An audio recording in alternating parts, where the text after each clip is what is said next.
When you have a fraction that has an imaginary number in the bottom, like we have here, 5i or 2i, that's considered not great. And we want to rearrange that so there's no more imaginary number in the bottom.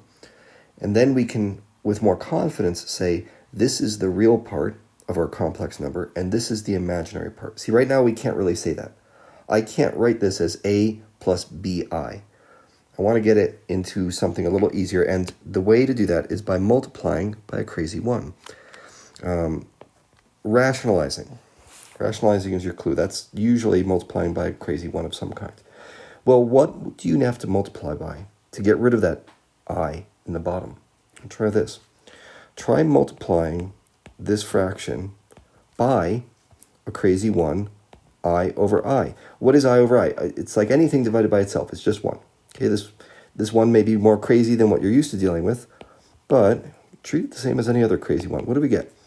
Negative 5i on top, and on bottom, we get 2i squared. Well, what's I squared? That's just negative. So this becomes negative 5i over negative 2, or 5i over 2. There you go. That's your answer. Let's try this one. Just make sure we get it.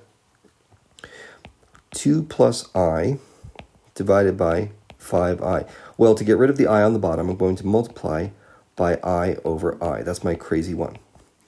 And what do we get? On the top, remember to distribute the multiplication here. You get 2i plus I squared over 5i squared. Well, the I squareds go away. Those are just negative 1s.